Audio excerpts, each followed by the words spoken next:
Hey guys, welcome back to my channel. For this video, I'm going to be showing you guys how I got this Valentine's Day inspired burgundy hair. So let's go ahead and jump right into this tutorial. The hair that I'm going to be using is from Geniuswigs. This is their new Wet and Wavy lace front wig. It comes with transparent lace. So thank you so much to them for sending over this wig as well as sponsoring this video. This is how the hair came straight out of the packaging and I'm absolutely loving the texture of it. It's so pretty. It just reminds me of my natural hair when I have it straightened. And yeah, so I'm going to go ahead and start bleaching this hair first just to kind of lighten it up a little bit before I move on to dyeing the hair. I'm going to be using a 20 volume developer from Ion as well as this L'Oreal Quick Blue powdered bleach. So once I have that mixed up in my little plastic container, I'm going to go ahead and start applying the bleach onto the hair. I like for my mixture to kind of be more on the thicker side, if that makes sense. I don't like my bleach to be too liquidy because then it just starts to drip everywhere and it gets messy and stuff. So I usually like to have the consistency of my bleach to be a little bit on the thicker side. But yeah, so I'm just going to go ahead and start applying that onto the hair. I already have it sectioned off so that way everything just moves a lot faster. I can just go through each section and bleach the hair as needed. So I'm going to start in the back and then just work my way up front. And I'm really making sure to saturate the hair really well. So I'm definitely applying a lot of bleach onto this hair. I just want to really make sure that it's saturated with the bleach so that way it gets every single strand.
So once I was done bleaching the hair, I washed and conditioned it off camera. So this is pretty much what it looks like after I was done bleaching, and it's so far so good. This is kind of the level that I was going for. I wanted the burgundy to be kind of on the darker side, so I didn't want to pull too much of that darkness from the hair, just enough so that way the red kind of shows through a little bit more. But anyways, I'm gonna go ahead and move on to dyeing the hair now. So I'm gonna be using a mixture of two different hair dyes from Kiss Colors. One is paprika and the other is mahogany red. I mixed 2 bottles of mahogany red and 1.5 bottles of the shade paprika. And I'm just going to use the same steps that I did to bleach the hair. I already have it sectioned out. I'm going to start from the back and then just work my way up front. And yeah, I'm just going to go ahead and start applying all of that color onto the hair. I did leave this dye on for a very long time.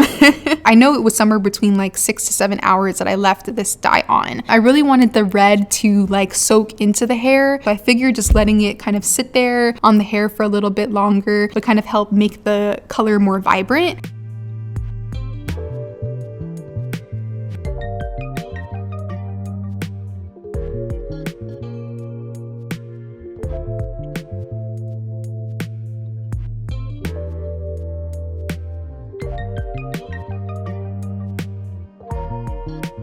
So this is pretty much what it looked like once I was done coloring it, and I love the way that this color came out. It's so pretty. I'm obsessed. I didn't wash the hair with shampoo. I just washed it with conditioner, and then I added a little bit of leave-in conditioner from Cream of Nature. I did install this wig off camera, but I pretty much just used the same method that I always do with the bald cap method and my Got2b freeze spray. So now I'm just gonna go ahead and add some baby hairs. I'm not doing anything too crazy with my baby hairs today. I wanted to keep it super natural, very subtle and everything. I'm trying my best to kind of get out of, the styled baby hairs look. Not that I don't like it, but I kind of want to try the more natural look, if that makes sense. So very light on the baby hairs today, but still popping, we need a little swoop, little ones. I pretty much just use a little razor to cut them down, and I use a mixture of my edge control from Ebin as well as my wrapping foam from Cream of Nature.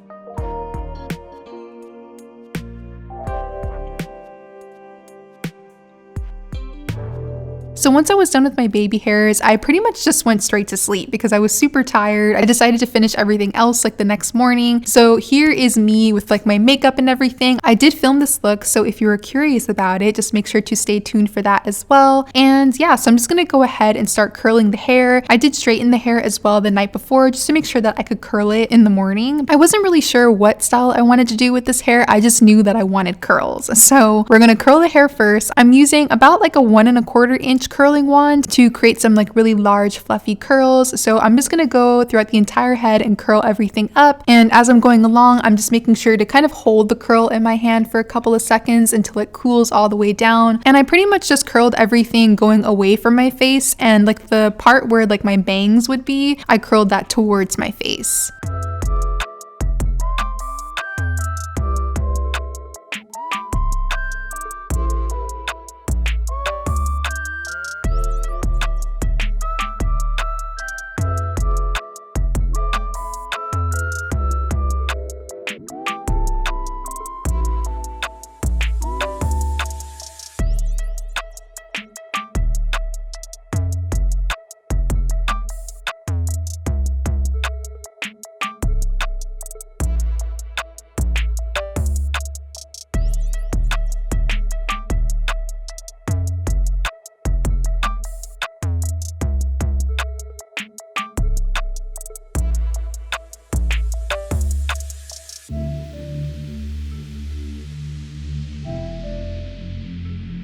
So we definitely don't want to leave the curls like that. So I'm going to go in with a wide tooth comb and just comb those out. And it just gives you like this really beautiful, like voluminous look. But I kind of wanted to do like a half up, half down style. I thought that would be super cute with like a little like antenna bang. That's kind of like what I call like the little piece that you like leave in the front like that, because it just reminds me of like ant antennas. I don't know why. Anyways, so moving on. I just went ahead and put it in a half up, half down style. I left that little piece like towards the front. It turned out super cute. I love the way that the style came out. I went back in with that curling wand and just kind of redid like any areas that were like falling a little faster than others. That was the only like downfall I had about this hair, is that it doesn't really hold a curl that well, but I have heard that this hair texture works way better if you use like rollers or like flexi rods. So I'll probably do that next time instead of using like my curling wand. But this is the look, guys. I'm super obsessed with how this style came out. Now I'm going to show you guys how this hair looks in its natural state. This is a wet and wavy wig, so we gotta see it wet and wavy, sis. So I'm gonna go ahead and go in with my water bottle first and just show you guys what the curls look like on one side first, so you can see the side by side. So I'm just gonna spray everything down using my water bottle. I'm also gonna use my Cream of Nature styling foam to help define the curls as well. And the curls on this wig are so cute. I'm just loving this wig in general. I feel like the curls are popping. The hair when it's straight just reminds me of my natural hair. This color and hairline is a bomb, and I'm just in love with this wig. So yeah, don't be surprised if you see it in future videos. But that's pretty much it for this look, guys. I really hope you enjoyed this hair tutorial. If you did, don't forget to give this video a big thumbs up, and also click on that little bell so you get a notification anytime that I upload. Make sure to stay tuned if you want to see the makeup look. But thank you again for watching, guys. I love you, and hopefully I will see you in the next one.